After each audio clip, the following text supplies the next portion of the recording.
8 नवंबर 2016 को वजीर आजम नरेंद्र मोदी साहब टीवी के ऊपर आते हैं और ये ऐलान करते हैं कि 4 घंटे के अंदर अब 500 रुपये और 1000 रुपये की नोट खत्म हो जाएगी।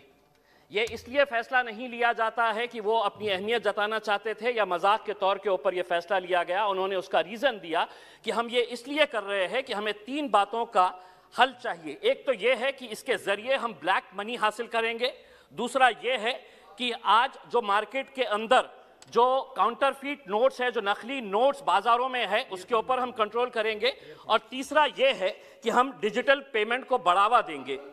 मैं आज ये सवाल करना चाह रहा हूं कि 2016 से आज 2020 है, उस वक्त जो बातें की गई थी और 2020 की हकीकत क्या है वो मैं आपको बताना चाहता हूं।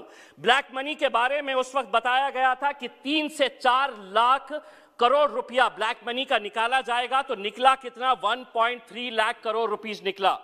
जो काउंटरफीट नोट्स 2016 के अंदर जब ये डिमोनेटाइजेशन किया गया तो उस वक्त 6.32 लाख पीसेस नोट्स जो थे, जो काउंटरफीट नोट्स थे, वो मिले थे।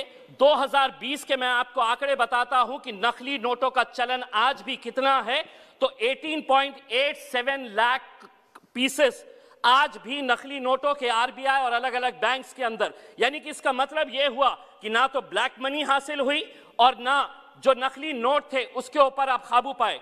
डिजिटल पेमेंट यकीनन थोड़ा बड़ा है, लेकिन उसके लिए क्या इतना बड़ा फैसला लेना कि हम डिमोनेटाइजेशन करेंगे, ये गलत है। मैं समझता हूं कि उस वक्त जब ये फैसला लिया गया था तो इस सदन के अंदर बैठे हुए जितने भी लोग थे बड़े जोरदार तरीके से तालियां बजाए थे। आज मैं ये पूछना चाहता हूं कि क्या आप में इतनी हिम्मत है कि अपने सरकार और अपने वजीर आजम से पूछे कि आपने 2016 के अंदर हमको लाइनों के अंदर खड़े किया था और ये बताया था कि इससे ये हासिल होगा, लेकिन ये हासिल नहीं हुआ। ये बजट के भाषण का हिस्सा नहीं बनेगा। इसलिए नहीं बनेगा क्योंकि उस वक्त आपने गलत लोगों को गुमराह किया था। मैं अध्यक्ष महोदय आपसे एक बात करना चाहता हूं।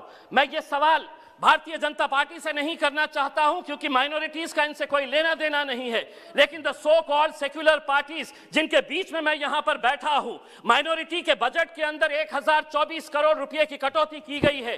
क्या वजह है कि यह मुद्दा सिर्फ इम्तियाज जलील उठाएगा?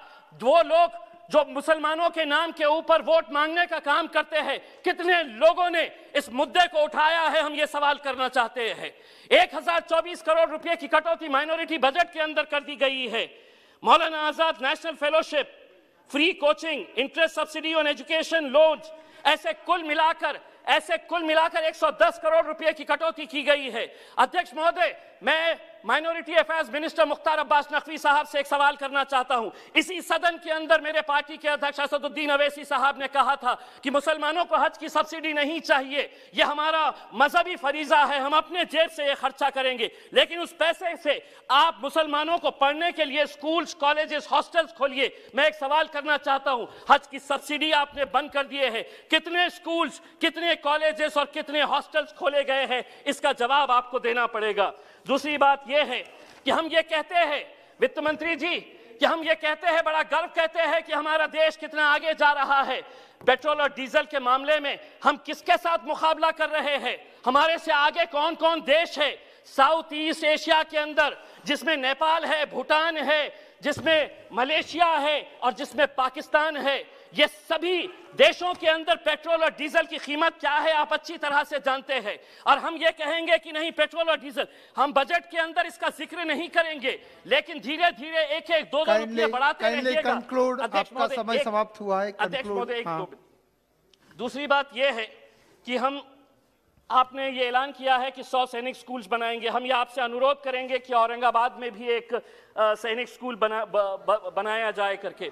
दूसरी बात यह है कि आप बैंक्स बेच रहे, आप एयर इंडिया बेच रहे, आप हर चीज बेच रहे, लेकिन आप बैंक्स अगर बेच रहे हैं तो मैं आपसे कुछ सवाल करना चाहता हूं। ये आरटीआई के अंदर आरबीआई के जरिए ये सवाल का जवाब मिला है कि पिछले कुछ सालों के अंदर 50 विलफुल डिफॉल्टर्स, जो बड़े बड़े धन्ना सेठ है, जिसके बारे में अध्यक्ष महोदय सिर्फ एक मिनट, तो उसके लिए 68,600 करोड़ का राइट ऑफ किया गया है। एक पुणे में आरटीआई एक्टिविस्ट है विवेक वेलनकर, इसने 12 पीएसबी बैंक जो है पब्लिक सेक्टर बैंक्स, इसका सर्वे किया, पूरे आरटीआई से डॉक्यूमेंट्स निकाले हैं और उसके अंदर यह पता चला है आपकी दौरे हुकूमत के अंदर पिछले 8 सालों के अंदर, सर बस एक मिनट, पिछले 8 सालों के अंदर 6.32 लाख करोड़ रुपए लोन राइट ऑफ किया गया है। अब आप जवाब देते वक्त ये कहेंगे कि राइट ऑफ का मतलब ये नहीं है ये पैसा नहीं लिए, लेकिन सिर्फ महज 7%।